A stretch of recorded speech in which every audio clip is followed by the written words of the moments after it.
আজকে নাকি আমাদের নতুন স্যারে ক্লাস নিবে। শুনেছি স্যার নাকি অনেক রাগী। কোনো উল্টাপাল্টা কথা বলে স্যারকে আবার রাগাসনি কিন্তু। আমরা তো কোনো বেয়াদবি করি না, কে স্যার যেমনি হোক না কেন, তাতে আমাদের সমস্যা কি?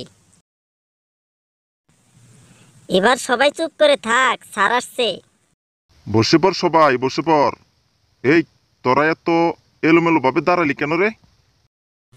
স্যার, আপনাকে প্রথম দেখলাম তো, তাই মনে হচ্ছে শরীরে ছাড় পোকা কামড়াচ্ছে। ও, পড়া না পাইলে ছাড় পোকা কেন, আরো কত কিছু কামড়াবে। তোদের আজকে সাধারণ জ্ঞান সম্পর্কে কিছু জিজ্ঞাসা করব, বলতে পারবি তো? স্যার, আমরা ইন্টেলিজেন্ট আছি, বলেন কি বলবেন। বলতো, অনেকে চোখের বদলে মাথায় চশমা পরে কেন? স্যার, যার চোখ যেখানে সেখানেই তো পড়বে। তার মানে কি মাথায়ও চোখ আছে নাকি? আচ্ছা বলতো, আমরা স্বপ্ন দেখি কেন? স্যার, আমরা বাস্তব দেখতে দেখতে ক্লান্ত হয়ে পড়ি, তাই স্বপ্ন দেখি। আমার মাথাটা গরম করে চাললি, আমি তো এখন পাগল হয়ে যাব। আচ্ছা বলতো, মীর জাফর আর বিশ্বাসঘাতকের মধ্যে পার্থক্য কি? স্যার, মির্জাফর একজনই হয়, কিন্তু যুগে যুগে বিশ্বাসঘাতকের কোনো অভাব নেই। বলতো, গিন্নির জারির হাত থেকে বাঁচার সহজ উপায় কি? স্যার, আমি তো বিয়ে করব না, তাই এসব প্রশ্ন শিখি নাই। স্যার, আমি বলবো। আচ্ছা তুই বল। স্যার, মুখ বুজে সহ্য করা। বলতো, কোন খানা চোখে দেখা যায় কিন্তু খাওয়া যায় না? স্যার, চিড়িয়াখানা আর কারখানা।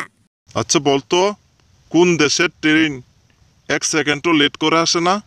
স্যার, জাপানের ট্রেন 1 সেকেন্ডও লেট করে আসে না। আচ্ছা, বাতাস, পানি, নদী, এই তিনটির যে কোনো একটির উপর 20 লাইন রচনা লিখো তো। এ কি বলছেন স্যার? আমি তো কাগজের উপর ছাড়া অন্য কোনো কিছুর উপর লিখতে পারি না। বলতো, কোন সাগরে পানি নাই? স্যার, আমি বলবো। বল। স্যার, বিদ্যার সাগরে পানি নেই। আচ্ছা, একটা গল্প বলতো। এক মুরগি বাজারে গিয়ে দোকানদারকে বলছে, একটি ডিম দেন। দোকানদার বলছে, লজ্জা করে না তোমার? তুমি মুরগি হয়ে বাজারে ডিম কিনতে আসছো? আমার স্বামী বলছে, 8 টাকার ডিমের জন্য নিজের ফিগার নষ্ট করে লাভ নেই, তাই তো ডিম কিনতে আসছি। একটি গল্প বলো তো। এক গাধা জঙ্গলে বসে কাঁদছে, অন্য এক গাধা রাস্তা দিয়ে যাচ্ছিল। কি হলো, কাঁদছো কেন? আমি আগে এক দোপার বাড়িতে কাজ করতাম, সে বাড়ির কথা খুব মনে পড়ছে। মালিক বুঝি তোমাকে খুব আদর করত? না, খুব মারত। তাহলে কাঁদছো কেন? ওই বাড়িতে আমার উজ্জ্বল ভবিষ্যৎ ছিল। কিরকম?